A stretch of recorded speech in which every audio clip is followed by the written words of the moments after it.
मेरे प्यारे साथियों, वाहिगुरु जी का खालसा, वाहिगुरु जी की फतेह। अब तक हमने धन धन साहिब श्री गुरु अर्जन देव जी महाराज, शहीदों के सरताज, बाणी के बोहित, कलयुग के जहाज, इनके पावन बाणी श्री सुखमनी साहिब जी के 2 अष्टपदियों के विचार अब तक हमने की है। आज तीसरी अष्टपदी आरंभ हो रही है, उसके श्लोक के विचार हम करेंगे और जो आगे पौड़ियाँ आएंगी उसके विचार हम फिर आगे निरंतर करते चलेंगे। अब हम सीधे श्लोक से, बाणी से जुड़ते हैं।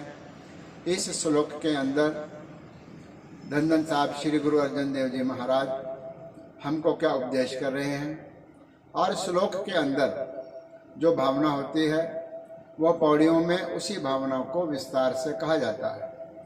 श्लोक का अर्थ है उस श्लोक के अंदर पौड़ियों की सारी भावना, वह सिद्धांत रखा जाता है और उसी सिद्धांत को पौड़ियों के द्वारा फिर विस्तार से खोला जाता है। तो मूल में श्लोक है। श्लोक के अंदर तीसरे श्लोक में अर्थात तीसरी अष्टपदी में गुरु महाराज तीसरी अष्टपदी के श्लोक में गुरु महाराज फरमान कर रहे हैं, बहु शास्त्र बहु स्मृति पेखे सर्व ढंढोल। गुरु महाराज कह रहे हैं कि हमने बहुत सारे शास्त्र, जितने भी शास्त्र हैं उनको, और बहुत स्मृति, बहुत सारी स्मृतियाँ, 27 प्रकार के स्मृतियाँ माने गए हैं। शास्त्र भी बहुत सारे हैं। इन सारे स्मृतियों को और शास्त्रों को और इसके साथ दूसरे और भी जो धर्म ग्रंथ है उन सबको पेखे सर्व ढंढोल, हमने देख लिया, हमने इनका विचार कर लिया, हमने इनको पढ़ लिया है, हमने इनके सिद्धांत का विचार किया है। और वह सिद्धांत का विचार क्या है, क्या ये कहते हैं स्मृतियाँ, क्या कहते हैं शास्त्र, क्या कहते हैं वेद, क्या कहते हैं पुराण। पुराण भी बहुत प्रकार के हैं। वह पुराणों के अंदर भी क्या कहा गया है वह हमने देख लिया।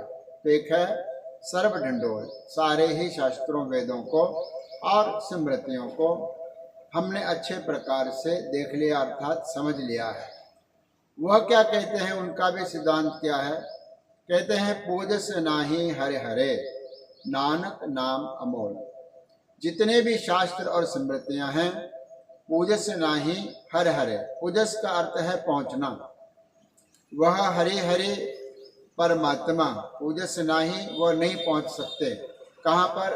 हर हरे, हरे परमात्मा के नाम तक, हरे परमात्मा की उपमा तक। किसी शास्त्र में, किसी वेद में और किसी स्मृति के अंदर इस प्रकार का वर्णन नहीं किया गया है जिसको पढ़ करके हम ये कह सकें कि यहाँ पर उस प्रभु की, उस अकाल पुरख की, उस परमात्मा की स्तुति संपूर्ण हो गई है।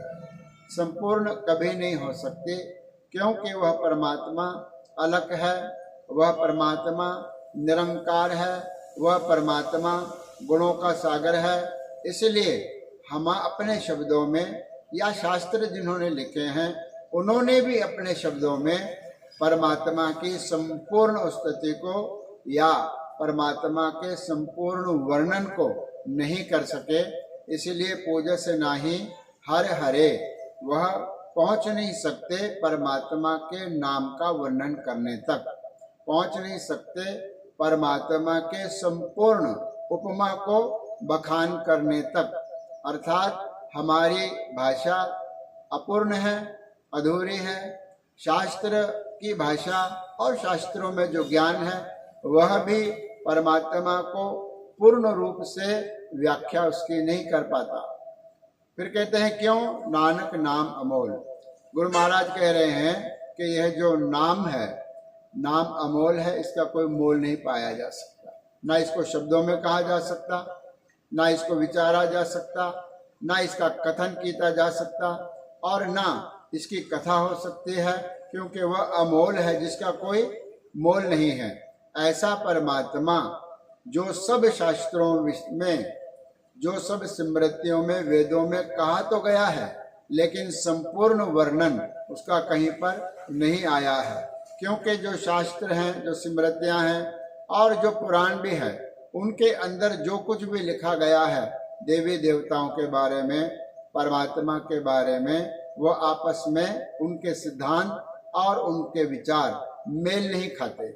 इसलिए महाराज ने कहा है ये सब मिलकर भी परमात्मा की स्तुति संपूर्ण प्रकार से नहीं कर सकते हैं। इसलिए ठीक है, पढ़ने के लिए ठीक है, ज्ञान के लिए ठीक है, दिशा निर्देश के लिए ठीक है, लेकिन अगर कोई शास्त्रवेत्ता, कोई वेद व्यक्ति ये कहे कि इस शास्त्र में परमात्मा का संपूर्ण वर्णन है, तो वह बात ठीक नहीं होगी। क्योंकि परमात्मा का जो नाम है वह अमोल है। यह श्लोक के अंदर विचार आई है, शास्त्रों के, वेदों के और परमात्मा के और चलने के लिए जो अलग अलग मार्ग और साधन है, उनका विस्तार से वर्णन इस तीसरी अष्टपदी के जो पौड़ियां हैं, उन पौड़ियों में यही विचार को गुरु महाराज ने रखा है, जिसके विचार हम परसों करेंगे। जो तीसरी अष्टपदी की पहली पौड़ी होगी, उसके विचार की आरंभता हम परसों करेंगे। क्योंकि यह विचार काफी लंबी चलने वाली है, इसलिए सभी से यह निवेदन है कि यह जो ज्ञान ज्योति चैनल है हमारा अपना बनाया हुआ, इसको अधिक से अधिक सब्सक्राइब करें, शेयर करें, अपने परिवार में सुनाएं, अपने इष्ट मित्रों को भेजें, ताकि सुखमनी साहब का पावन संदेश घर घर तक, प्रत्येक गुरु सिख तक, गैर सिख तक यह पहुंच सके।